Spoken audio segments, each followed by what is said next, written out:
Kingpin Music.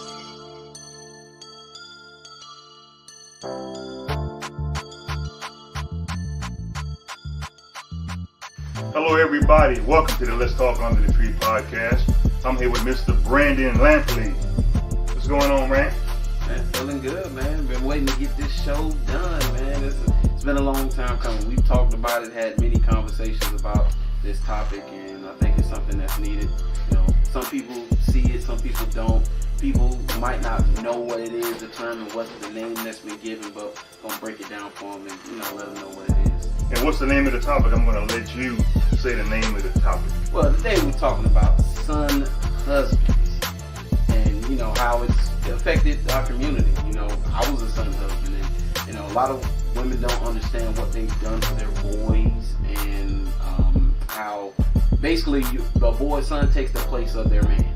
Hold that thought. I am the weatherman, Mr. Brandon Lampley, Jacksonville, Florida. One time for your mind, two times for your soul. We will be back in 30 seconds.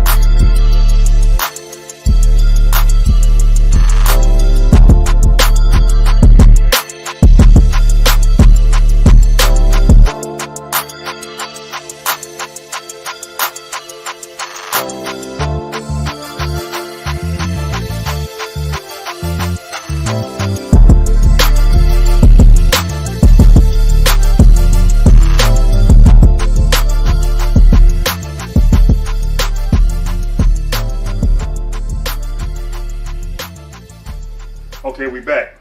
Son husband.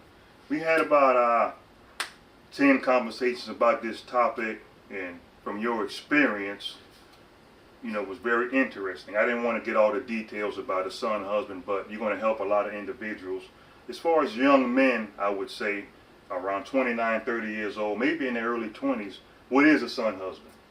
So, son husband is, this guy, he's kind of taking on the role of the man for his mom in the family. So, I'm the oldest sibling of the family, so I kind of took on it's almost like a husband role and also a fatherly role. And so, that's the son husband, basically Right. in a short definition of what it is. Yeah. Right. Yeah. When I hear the term son husband, the first thing came to mind is if your mom had a date, you ran the man off. Oh, that happened too. That was part of it. Especially my grandmother and my mother. Any dude come around here, no sir, no sir, absolutely not, absolutely not. Oh yeah. Yeah, that's how I was back in the day. Now it's like, who you interested, sir? Come on, let's bet you now. So nobody was actually good enough for your mother because you was what you call a somewhat son husband. Yeah, and I realize now. If she get a man, she ain't got to be dependent on me for certain things. So, Right. I'm like, hey, let's go ahead and get that man for you. So I ain't got to do it. Did you have a man in your life as far as maybe your grandfather, or let's start with your father. Was your father in your life growing up? Yeah, my dad was in my life. Him and my mom never married, but he was in my life. And I also had my grandfather. I had uncles. That's one of the things that I think he kind of saved me a little bit. Was my mom always kept me around male figures, male role models. Like, we grew up, it was a house full of women. It's like my grandmother, my aunts, sisters, and all that. It's like a bunch of women. But she would always push me towards being with men because she knew that's where I needed to be, is where I'm supposed to be. So I would encourage any single mother out there, if you have sons, get him in the presence of men, because in order to be a man, he has to see a man. Now moving forward, well, let's go back a little bit. Say you're 18 years old. Did you ever, let me see how I can ask this. Were you coached as far as from these men, as far as getting a career, or were you still that son or husband? At what age did the light bulb come on for you and say, hold up, I need to make something of myself, and you're no longer a son husband? What age did that light bulb come on? Well, when it really, really came on for me was about at 30. 30 is when it seemed like the furnace down below just turned on and just whoosh, and I got fire in my feet. And basically what I did was, and it's hard for a lot of people to do this. You take a serious look at yourself and you judge where you currently are. And where I was at that time, I did not like it. I did not like where I was physically, financially, emotionally, spiritually, and none of those things. So I was like, well, the good thing about it is now you know where you are. we can change it. We can work on it. And ever since that day, it's been 4 years now. I've been setting goals and achieving them step by step by step. But if I didn't take that time to sit back and truly assess where I was, because a lot of people lie to themselves, they don't want to. It's hard to do. It's very painful because this can be an ugly truth. But that's what I did. And then so after that, about 30, that's when it started for me, and it's been on ever since. Did you go through the blame game that you started blaming folks because from 18 to 30, I would say, you didn't accomplish what you wanted to? Yeah, I did, but I didn't blame other people. I blamed myself. That's where a bit of depression came in, because once I realized where I was, that's when I kind of got depressed, because I knew it was my fault. I knew it was me. I couldn't blame anybody else for it, because any situation where I could have thought somebody else was at fault, I could look at the situation and say, well, if I'd have done this, this never happens. So Wow. It was me. Now, And a lot of people blame other people, though. Most people that blame other people, it's usually their fault from the get-go. Yeah. And most of the times, from my experience and other men, we have kids about the same age, they blame the dad. Everything's the daddy fault. Everything. Right. Everything the man's fault. I know that's another thing. That's another thing today, is that it's seeming like, no matter whether it's your relationships, professional, marriage, your dealings with your children, the man seems to take most of the blame. Now, that's not a complaint. It's just a reality. It just is what it is. As a man, you accept it and you move forward. So going forward, if I get into these situations, it goes wrong, I'm going to be to blame for it. Right. How far did the mental depression take you down? I would say I didn't stay down for too long, because when I realized how much work I needed to put in, I was like, I can't stay here too long. Some people get down there and they can stay down, and they'll go through it for years. And some people walk around, they don't know that that's the state that they are in, But I didn't stay down too long, because I saw I think, I got people who are inspirations in my life. And guys who I see who have achieved, they're out crushing it. And especially older men. I love seeing successful older black men. And I'm not talking about movie stars Right. and athletes. No, I'm talking about the regular old brother who's worked and he's achieved a level of success in his life. And, he's good. He's happy. And I've been around a lot of those guys. Like a couple of guys that I work with at my old job. I work for FSCJ doing security. And my captain, he's 66. He worked in police work for like 40 years. Another guy, black guy, he was worked as a Marine for 30 years. And those guys are successful. They didn't have to work. They could retire today. Right. And they were their day to day. They were upbeat. They had a good outlook on life.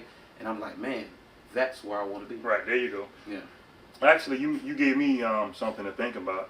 A couple months ago, you see me having some success, and you said something to me. I'm a very humble dude, and I didn't really realize it. And you said, I put the work in.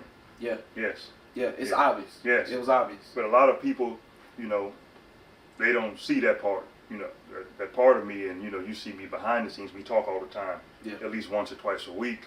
And I have put the work in. But, folks, they just see it's a results type of business that people see. Yeah. That I have this, I have that. So a lot of things, that I tell you at your age, you're not too old, put the work in now. It's going to pay off in the future. Yeah. You're going to go through some bumps. You already had some bumps. Yeah. But that was just a trial. Oh, yeah, absolutely. And a lot of times it's not how you start, it's how you finish in life. Yeah, absolutely. You don't get caught up in your mom this or your dad this. At the end of the day, nobody's going to come save you but yourself. Yeah, absolutely. And, in order for me to take steps forward in manhood, and for any of these guys listening out here who find themselves in a situation, even though women who have sons and they're like, wow, I've done this to my son. It's easy. You got to divorce your mom. It just is what it is. I'm sorry to say it, but you have to divorce my mom. Love you. I appreciate it. Thank you for everything you've done.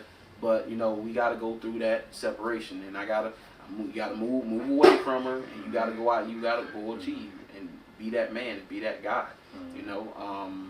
And that's when it really, really, really took off for me. Now, like, I've never lived outside of Florida, so that's the next step for me, man, that I want to live outside of Florida. Now, I do feel like I'm behind in some aspects because, certain things I hadn't achieved, certain things I hadn't done, but I'm eager to make up for lost time. Believe it or not, I don't think you're behind, actually.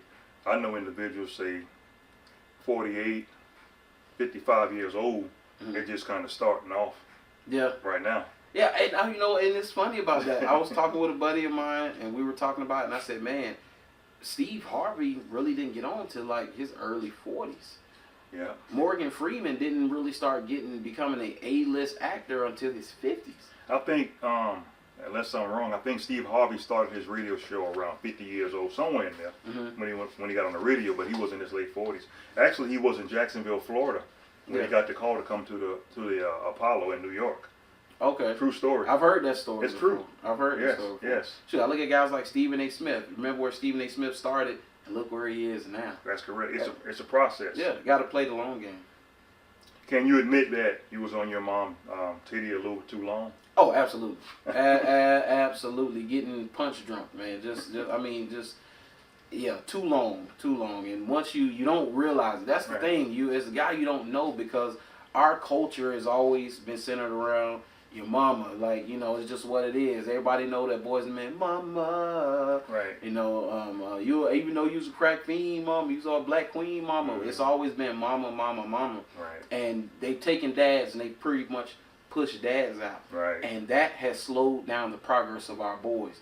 And we're starting to see the effects of that. And it's not just in black community. That's in the nation worldwide. And we're seeing boys are suffering. They're lost. They have no direction.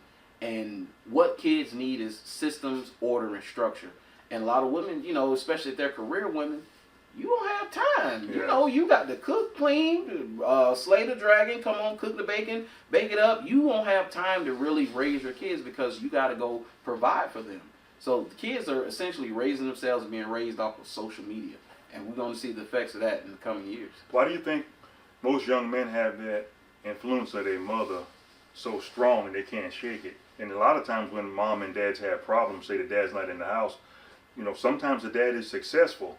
And when the dad can't do nothing towards the influence of the young man, he just walk away and laugh. And, you know, in their mind, you know, I talk to men all the time. They say, you damn fool. Yeah. And then they just wait on time. You know, time keep tick, tick, tick, tick, tick. Then the son's sometimes around 40 years old. It's kind of too late to a certain extent. Yeah. Because they missed 20-something years of schooling that they could have. Yeah. You know? Yeah, absolutely. And most men, I'm a firm believer, you have to network. You know, a man is like in a networking, you know, field. And a man have to network for his kids and his son. Yeah. A young man, he has to develop that. Yes. But if he has a son, he has to develop. You know, you have to network. That's what it's all about. Yeah. Try to, you know, most men want their son to be better than them. Yeah. That it just goes with that. Yeah. You know. And that's one of the things you don't learn when you're stuck up under your mother is the ability to work with other men. Right. And if you came up, you're not a parakeet, but say that again. Yeah, the ability to work with other men, it's paramount. You have to know how to do it, because if you cannot work with other men, the path to success is going to be very, very difficult for you. Because on your path to success, most times you don't come across bosses, they're going to be men. And that's just how it is. Men put in the work to get to the positions that they are. It's not no misogyny, you know, patriarchy and all of that. No, these men put in the work to get to those positions, and you have to work with that man to get what he's got. One of my friends on his job, he told me that, you know, he talked to young men all the time, say 21 to 32 years old. And he said he can tell when young men have feminine attributes. He's not saying they're gay. Right. But he said he could tell. I can too. He said it was obvious. It's very, very obvious. And it's funny, I was just talking about this yesterday, and I was saying, like, on my new job now, working on a construction site, and there are no feminine men out there. Wow. I haven't seen any. You know, other places I work, office places, hospitals, they're all over the place. But out there, I don't see any men with feminine traits out there. And they say, hey, that's you, whatever. Hey, no judgment on you.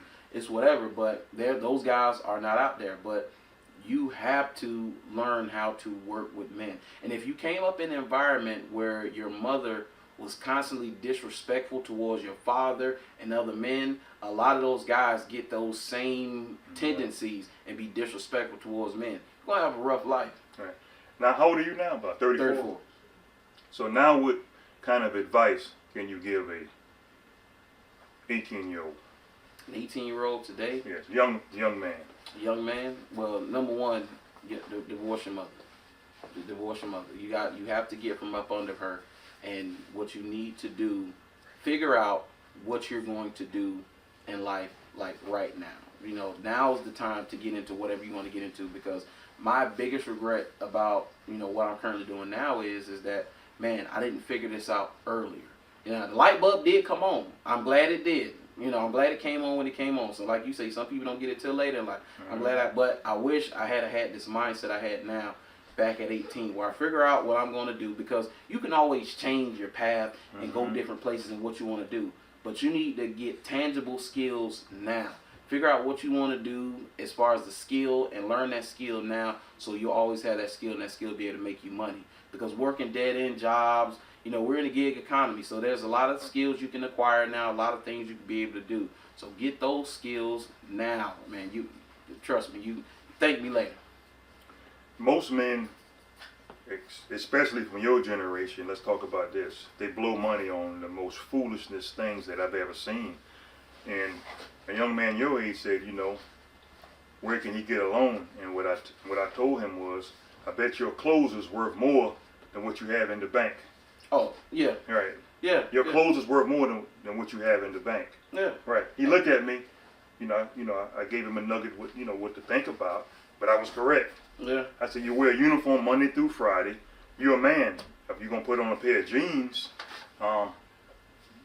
you might wear the same jeans on Sunday with a different shirt. Back Monday, you got your uniform back on. Yeah. So why are you buying all these clothes? Yeah. He couldn't answer me. Yeah. Right. Right. And that's the social media era that we're in, where it just makes everybody, I don't know, think that they're special, where you got to show off and show this persona of something that you're really not. And it's almost like a sickness, to where you gotta let people know, like, I'm that dude, I have this and I have that, man. But you look at the real successful people, even let's say if you want to talk about entertainers or actors, athletes. Look at the older ones who are highly successful.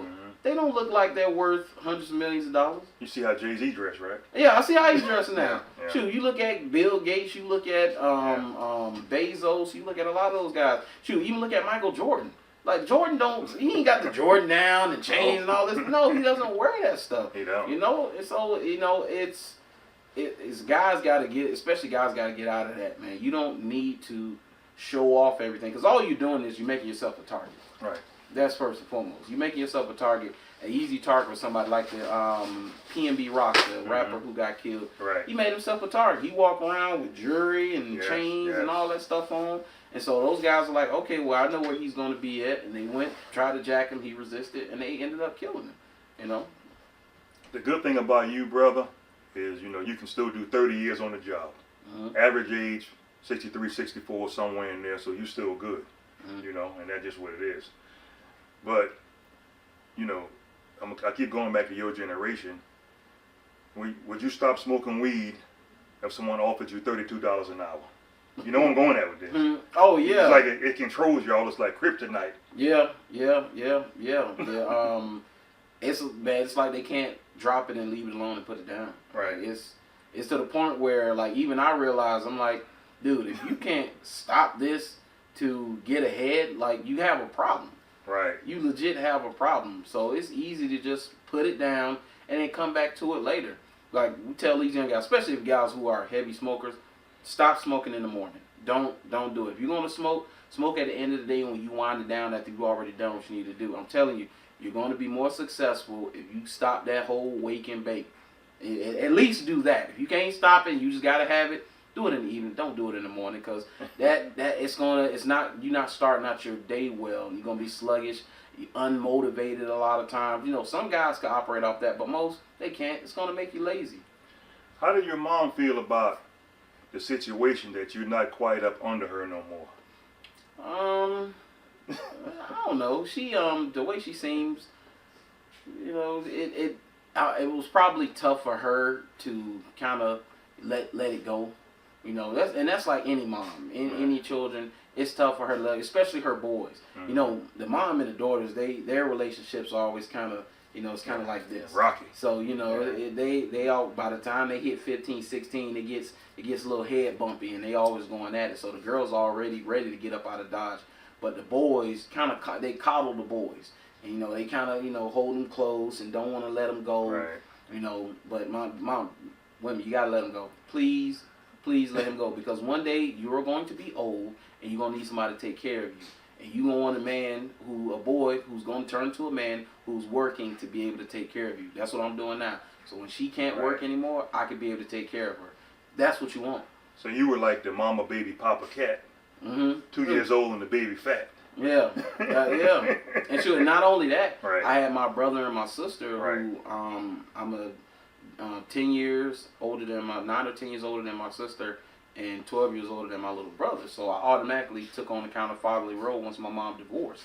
And once we went through that, I took her ex-husband, stepfather, I took his place basically. And so everything became about them. Right. You know, it wasn't about me. And I looked up and I'm like, man, I've neglected myself for years. Did your mom ever turn you against your biological father? No. Good. No, absolutely not. She, you know, the only thing that I always mess with her about is the only thing that she's done. It wasn't even a big thing, but she'll every now and then, especially when I was younger, she'd be, you know, upset about something. I'll do something. She's like, oh, you look just like your daddy. One of them, huh? She'll do like that, you know. But other than that, no. She encouraged me to go be with him, even when I was maybe upset or mad at him. She said, no, you need to go be with your father. You need to call him. Have you called him? You need to talk to him. How's he doing? You know, even to this day, she always asks me, well, how's your dad doing? You know, she always encouraged me to be around him, get to know him, and to go see him. Right. You know, so she was never one of those ones where seeing those moms today, they turned their sons, and that's where those son husbands, those guys, I think got it the worst. I mean, you look at 50 Cent son. Yes. Oh, that's a train wreck. Yes. 50 Cent, that is an absolute train wreck. It's all wreck. about money. Yeah. And he was giving her $500,000. Yes. $500,000. Yes. She was pissed off, unsatisfied with that, so he took himself to child support court, and they reduced it to $6,700 a month. She was getting $500,000 a year. They told him, no, you paying too much, $6,700 a month. Yes. Most mothers that turn their sons against their father, the mothers sometimes don't realize that it's a bad thing. And as long as the mother's successful doing that, a lot of times the son don't make themselves out of nothing.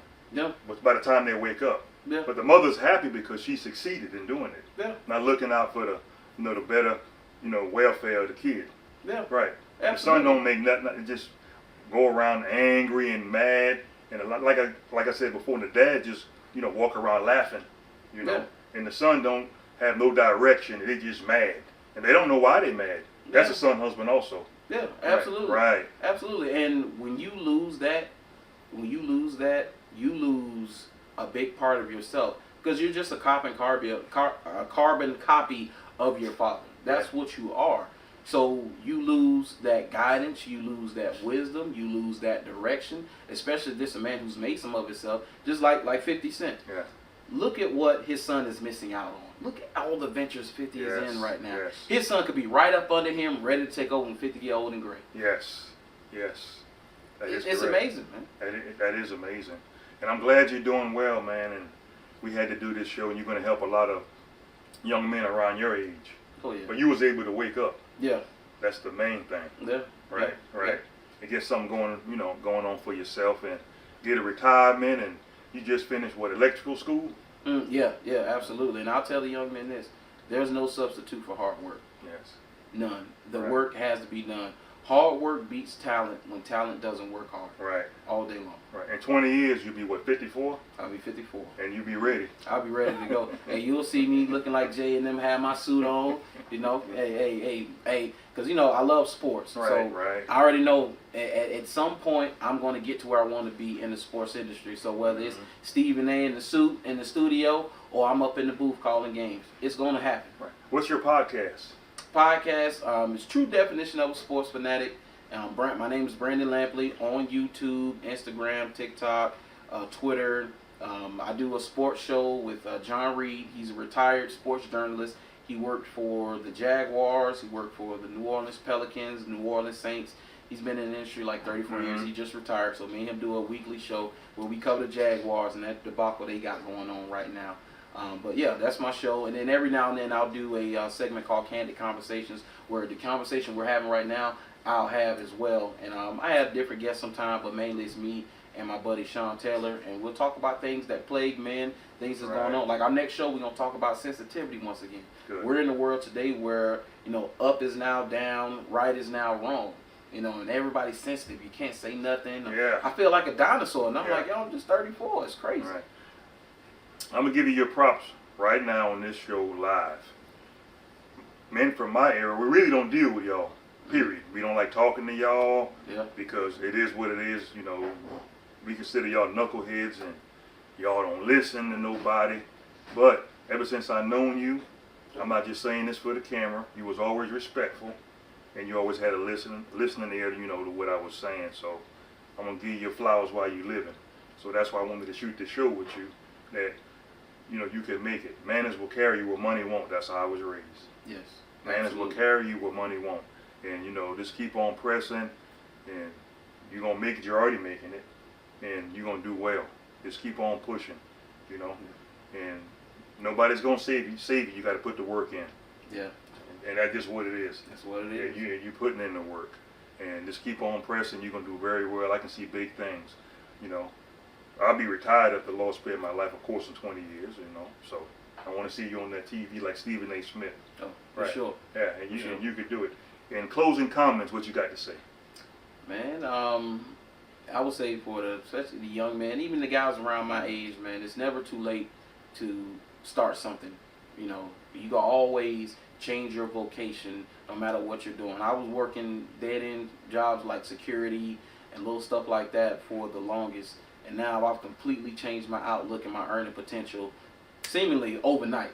Even though I put in the work to do it, but I changed up here first. And this is where it starts. Say it again. Yeah, it starts up here first. It's a mentality. Once I realized it was a mentality, and no matter what, when my feet hit the floor, I say, I'm going to have a good day today. And nobody can take me out of that mode except for me. And that's what's got me to this point, man. Go put in that work. Right. Speaking of the show's topic, son, husband, I couldn't worry about my mom, what she had going on in her life. I had to do it. It was all about me for myself. Yeah. Whatever she did, her success, that's her success. That has nothing to do with me. Anything she bought, that's hers. It wasn't mine. Yeah. So I had to have that mentality coming out the gate to do things myself. Yeah. Not my parents. Whatever house they had, that's their house. That wasn't my house. Yeah. Their cars, or whatever the case may be. I couldn't be what you call a son husband. Mm-hmm. I had to do it myself, not my mom, not be up under my mom, and things like that of that nature. Yeah. So it's either I wanted it or I didn't. Yeah. It was up to me Yeah. to do all those things. But I'm glad you was here on the Let's Talk Under the Tree podcast. I am the weatherman, Mr. Brandon Lampley in the house. Yeah. Glad you could make it. And one last thing, I'll be remiss if I didn't acknowledge him. And I'm very thankful for my father. I know I didn't mention talk about him much, but I'm very thankful for him, because without him, none of this would be possible. Correct. And I have to give him his flowers as well. That's one thing he told me. Once you realize, like, whatever issues you have with your dad, once you just look at it from his perspective and how he was raised and what he's going through. Once I looked at it from that way, and I'm like, man, he didn't have a blueprint. It's not like he had a list to go by and everybody was telling him exactly what to do and the right thing to do. He did the best he thought he should do at that time. I accepted him for who he was, and our relationship has been great ever since. A lot of things in reference to son husbands, a lot of young males, can't think mentally for themselves that their mom can tell lies also on their dad. Yeah. Yes. Whatever their mom say is gold. Gold. It's gold. Mm-hmm. And sometimes mothers lie also. Yeah, absolutely. Yeah. They might say the dad said something and they never even said it. Mm-hmm. Right. It happens all the time. It happens all the time. We got plenty of proof of that. Right. Yep. Yeah. And that's part of the son husband thing. But I'm glad you could make it. Yes, and sir. I had a good time, chatting with you, man. Appreciate it, man. We got to do this again. Get us another topic, man. We got to do this again. Right. For sure. I am the weatherman. Let's Talk Under the Tree podcast. And I always say in closing, let me see if you're going to get it. You might know it. One time for your mind. 2 times for your soul. The weatherman out with Brandon Lampley. What's your, hold on, wait a minute. What's your Instagram? Instagram is Brandon Lampley. You put in, I think the handle is Teddy3PO. Facebook is Brandon Lampley. YouTube is Brandon Lampley. Twitter is Brandon Lampley. Everything else is just my name, Brandon Lampley. You look me up. See ya. The weatherman out wouldn't want to be ya. Peace.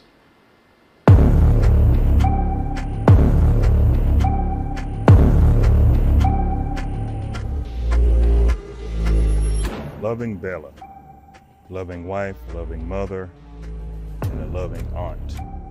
And I miss you dearly. Hey, I see you're always on time. I think I just spotted a meatball. Today's gonna be the day.